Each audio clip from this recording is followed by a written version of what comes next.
Hi friends, welcome to my channel అండి. ఇప్పుడు ఒక అప్డేట్ అయితే బ్రేకింగ్ న్యూస్ అయితే మీకు నేను చెప్పడానికి అయితే ఇప్పుడు ఈ వీడియో చేస్తున్నానండి. ఇప్పుడు నేను చెప్పే బ్రేకింగ్ న్యూస్ ఏంటంటే ఎప్పటి నుంచో ఎదురు చూస్తున్నట్టు మన ఏపీ ప్రజలకైతే ఒక గుడ్ న్యూస్ అయితే చెప్పారు మన నాదెళ్ల మనోహర్ గారు. అది ఏమిటంటే కొత్త రేషన్ కార్డుల గురించి అయితే మనకైతే ఒక బిగ్ అప్డేట్ అయితే మనకి ఇచ్చారండి.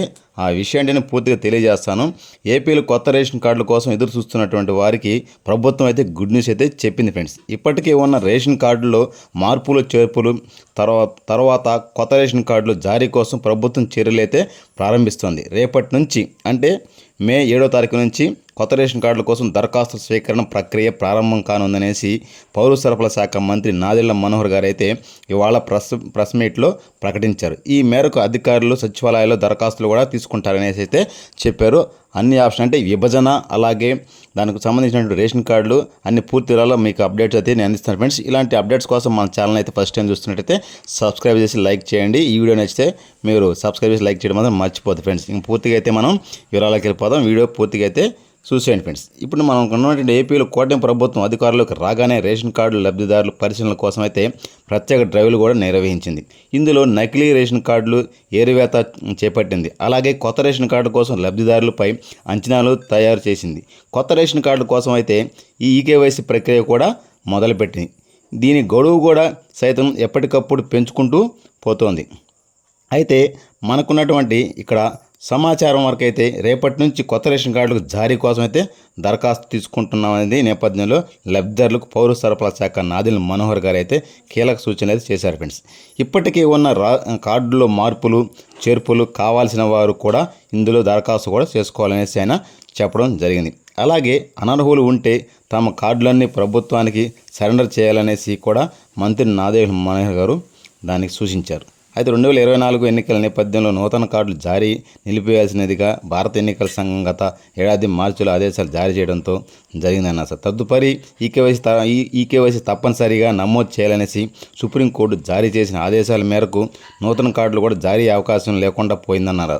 అందువల్ల ఈ రేషన్ కార్డులు కొత్త రేషన్ కార్డు ఇవ్వడానికి మార్పులు చేర్పులకు కూడా కాస్త ఆలస్యమైందనేసి ఆయన చెప్పడం జరిగింది. అలాగే ఈకేవైసీ ప్రక్రియను కూడా వల్ల నూతన రేషన్ కార్డులు జారీ ఆలస్యం కూడా అయిందనేసి ఆయన చెప్పడం జరిగింది. అయితే ఇప్పటి వరకు 94.4% వరకు మేర ఈకేవైసీ ప్రక్రియ పూర్తయిన నేపథ్యంలో నూతన రేషన్ కార్డులకు జారీకి అవకాశం కల్పించడం జరిగిందనేసి ఆయన చెప్పాడు ఫ్రెండ్స్. అలాగే మనకున్నటువంటి రాష్ట్రం మొత్తం 1,46,21,223 కార్డులు ఉన్నాయి. ఈ కార్డుల ద్వారా దాదాపుగా 4,24,59,028 మంది తమ పేర్లు నమోదు కూడా చేసుకోవడం జరిగిందన్నారు. అయితే ఈకేవైసీ అనేది పూర్తయినందుకు చెప్తాను. 5 సంవత్సరాల లోపు పిల్లలకు మరియు 80 సంవత్సరాల లోపు పైబడిన వారికి ఈకేవైసీ చేయాల్సిన అవసరం లేదనేసి ఆయన చెప్పడం జరిగింది. అలాగే ఇలాంటి వాళ్ళకి వెసులుబాటు కల్పించడంతో పాటు ఇంకా మిగతా వాళ్ళు కూడా కొంతమంది 6,45,765 మంది ఇంకా ఈకేవైసీ చేయడం జరగలేదనేసి ఆయన చెప్పారు. అదేవిధంగా ఇప్పటికీ 3,94,870 మందికి తమ రైస్ కార్డులు మార్పులు చేర్పుల కోసం నమోదు చేసుకోవడం జరిగిందనేసి నాదెళ్ల మనోహర్ చెప్పారు. అంటే పాత పద్ధతిలో ఇంతవరకు చేసుకోననేసి ఉన్నారనేసి ఆయన చెప్పడం జరిగింది ఫ్రెండ్స్. అయితే ఈ ఏడాదిలో జూన్ మాసంలో క్యూఆర్ కోడ్తో స్మార్ట్ కార్డ్ రైస్ కార్డులను జారీ చేస్తామనేసి ఆ కార్డులపై కుటుంబ సభ్యుల వివరాలు అన్నీ ఉంటాయనేసి ఆ కార్డు స్కాన్ చేయగానే అన్ని వివరాలు కనిపిస్తాయనేసి డేటాబేస్ కింద ఈ కార్డులు లింకు చేయడం వల్ల సిమ్ కార్డులో ఆటోమేటిక్గా డేటా కూడా అప్డేట్ అవ్వడం జరుగుతుందనేసి మంత్రి గారు తెలిపారు ఫ్రెండ్స్.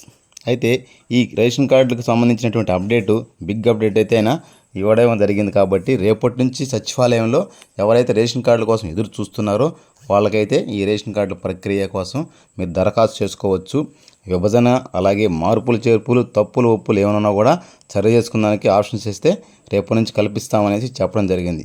కాబట్టి ఈ ఆప్షన్ అనేది సచివాలయంకి ఇంకా ఓపెన్ అయిందా లేదనేది అయితే ఇంకా మనకి తెలియలేదు ఫ్రెండ్స్. ఎందుకంటే ఈ ఈవినింగ్స్ అంటే ఇప్పుడు ఇంతకుముందే ఆయన ప్రెస్ మీట్లో చెప్పాడు కాబట్టి అది రేపు తెలియాల్సి ఉంటుంది. ఇంకా సచివాలయం సిబ్బందిని రేపటికి కనుక్కొనేసి ఆప్షన్స్ ఎలా ఉన్నాయి, విభజన ఎలా చేస్తారు, అంటే రేషన్ కార్డులో ఉండే కుటుంబ సభ్యుల్ని విభజన చేసుకోవచ్చా, లేదా పెళ్ళైన వాళ్ళని కూడా కొత్తగా యాడ్ చేసుకొని విభజన చేసుకోవచ్చా, పెళ్ళైన వాళ్ళకి కొత్త రేషన్ కార్డు అప్లై చేసుకోవచ్చా, ఎలా చేసుకోవాలి, ఇది విధానాలను కూడా మీకు నేను పూర్తిగా తెలియజేస్తాను ఫ్రెండ్స్. ఇవన్నీ తెలుసుకునే ముందు మన ఛానల్ని ఫస్ట్ టైం చూసి సబ్స్క్రైబ్ చేసి లైక్ చేయండి. ఈ వీడియో నచ్చితే మీకు మన ఛానల్ని విజిట్ చేయండి ఫ్రెండ్స్. ఇలాంటి అప్డేట్స్ కోసం. జై హింద్ ఫ్రెండ్స్.